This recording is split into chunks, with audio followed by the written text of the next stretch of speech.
Qu'est-ce qu'un film fun ? On va essayer de répondre à cette question avec un film qui me fait toujours autant marrer et qui s'appelle Wanted, choisis ton destin.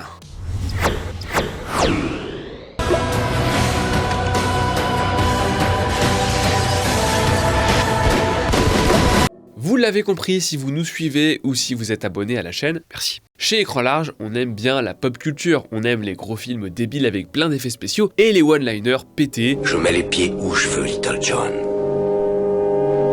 Et c'est souvent dans la gueule. On aime les grosses séquences d'action et on aime le divertissement pur et dur. Alors ouais, on est un peu forcé de parler uniquement de superproductions hollywoodiennes sur YouTube parce que sinon personne ne va voir nos vidéos et l'algorithme va nous envoyer dans les bas-fonds de la bande passante. Et c'est très relou. Mais si on devenait millionnaire et qu'on était libre à 100% de dire et de faire ce qu'on veut, bon ok, il y aurait un peu plus de films de cannibales sur YouTube, mais on continuerait à parler du divertissement hollywoodien parce que d'une part c'est ce que les gens regardent et d'autre part parce que c'est super cool quand c'est bien fait. Mais le problème d'écrire sur le divertissement, c'est que c'est aussi bien une qualité qu'une bonne grosse excuse. Dès qu'on a le malheur de dire du négatif d'un film de franchise pourri, et vous savez que c'est pas ce qui manque, on nous dit « Oui, mais ça c'est du divertissement », comme si ça invalidait tout. Comme si on collait l'étiquette divertissement sur un truc et qu'on foutait 2-3 coups de poing, et ben ça devenait automatiquement un truc inattaquable. On le dit, on le redit à écran large, le bon divertissement, c'est une science. Et pour le prouver, je vais parler d'un film que j'ai pas mal poncé quand j'étais ado, car je trouvais ça justement foutrement divertissant. Et c'est aussi parce que j'étais ado. Et ce qui est marrant, c'est que le réalisateur a tenté par la suite de retrouver la recette du divertissement, justement. Il a vraiment forcé et il a jamais réussi.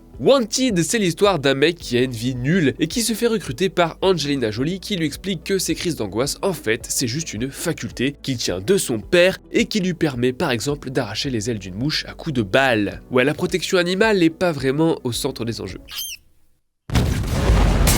Il rejoint donc un groupe d'assassins ultra cool qui reçoit ses ordres d'un métier à tisser et qui, plus cool encore, parvient à faire un arc de cercle aux balles de leur flingue. Vu qu'on avait des doutes sur la plausibilité d'une telle technique, on a montré le film à un expert en loi de la physique. Voici sa réaction.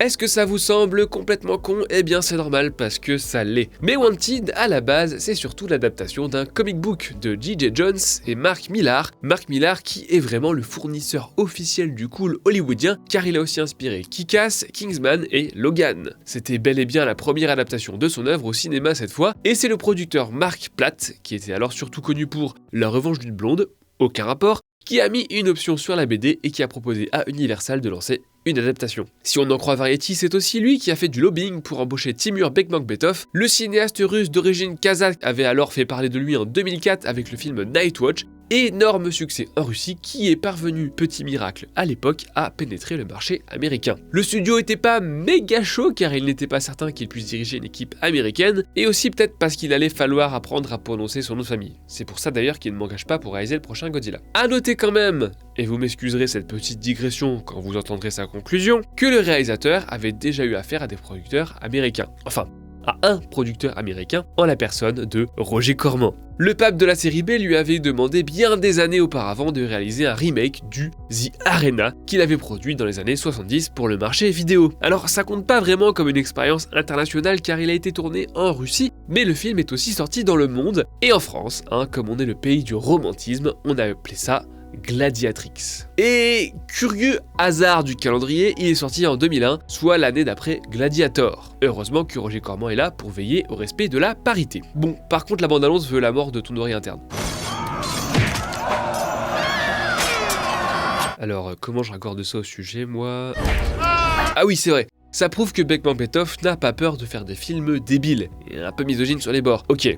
Mais débile. Et c'est indirectement ce qui a convaincu Mark Millar de lui faire confiance. Parce que le comics Wanted fait passer le film pour une conférence de physique quantique. Petite parenthèse sur le comics Wanted. L'univers de Wanted, à la base, est un pur univers de super-héros. C'est même une parodie de DC Comics, avec des versions alternatives des personnages. Le groupe qui enrôle le héros, donc la fraternité, C'est pas une ligue d'assassins, mais un authentique groupe de super vilains. En fait, dans ce monde, les super méchants ont battu les super-héros. Ils ont donc lavé le cerveau à tout le monde et profitent d'une domination secrète sur le monde où ils peuvent commettre à peu près toutes les exactions possibles sans être inquiétés. Y a pas vraiment d'ambiguïté sur l'inclinaison morale de ce groupe, car Fox, qui est joué dans le film par Angelina Jolie, massacre un restaurant entier avant de recruter Wesley et de l'arracher à sa vie de merde. L'enjeu n'est donc pas de révéler le vrai visage de la fraternité, mais d'affronter plusieurs de ces chapitres qui vont se faire la guerre de manière très sanglante et très débile. Dans le comics, les membres de la fraternité sont de vrais super méchants avec de vrais super pouvoirs. Des super pouvoirs, comment dire, je vais vous raconter mes préférés. Lui par exemple, c'est Mr. Rictus. C'est grosso modo une version du Joker, sauf qu'elle est zoophile et nécrophile. Il a aussi droit d'ailleurs à un petit clin d'œil dans le film. You got Rictus. Perfect shot.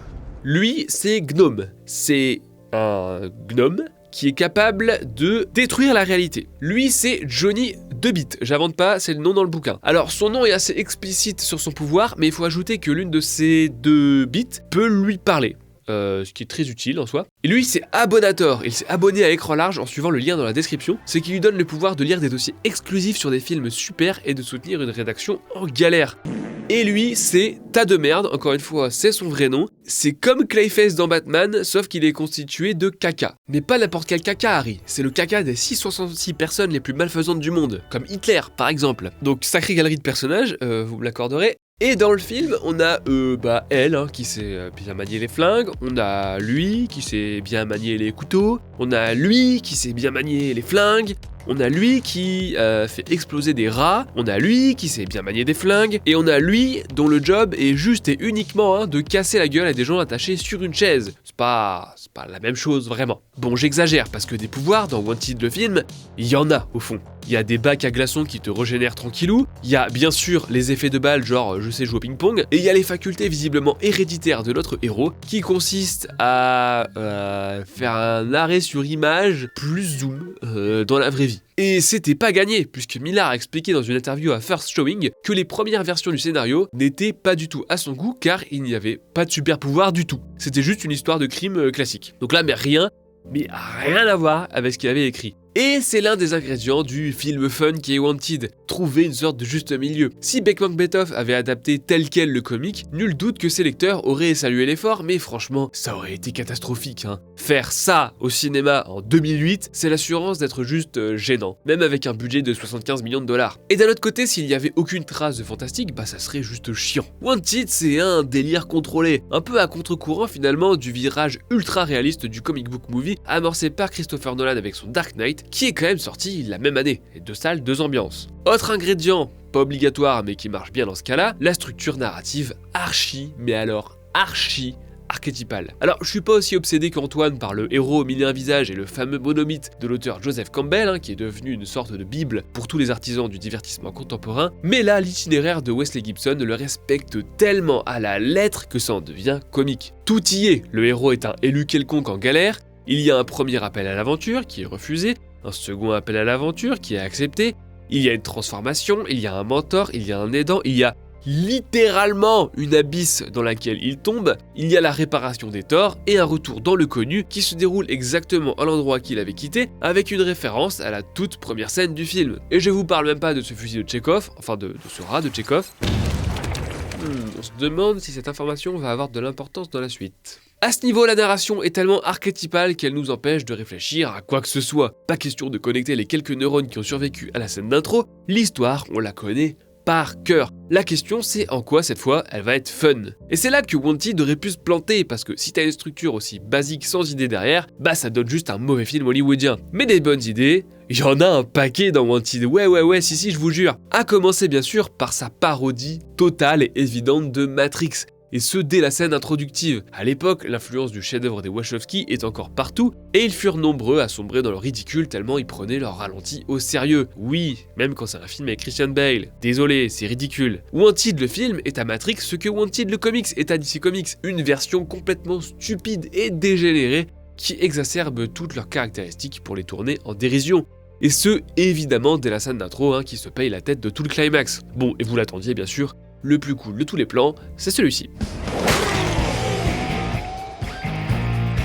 Enfin, dernier ingrédient, la générosité. mine de rien, il y a pas mal de cascades et pas mal de décors réels dans le film, malgré évidemment la prépondérance du CGI. Et les deux techniques se complémentent pas mal finalement. Je pense à ce plan par exemple, impossible de le faire avec un cascadeur à moins d'avoir un cascadeur vraiment suicidaire. Ils auraient pu faire une doublure numérique de la voiture, emballer ses pesées, mais en 2008 ça aurait été pas très beau hein. Et non, ils ont utilisé le numérique pour relier les plans, pour créer des points de montage qui franchement fonctionnent de fou, cette scène elle est trop cool. Et au-delà de ça, j'adore qu'il y a vraiment des cascades et des set pistes qui sont tout droit sortis d'un comic book, comme la fameuse scène du train qui est complètement délirante, qui est surréaliste, et que personne s'est dit « Non là c'est too much, on n'y va pas ». Quand ils ont une idée, ils y vont, aussi con soit-elle, ils ne rechignent pas.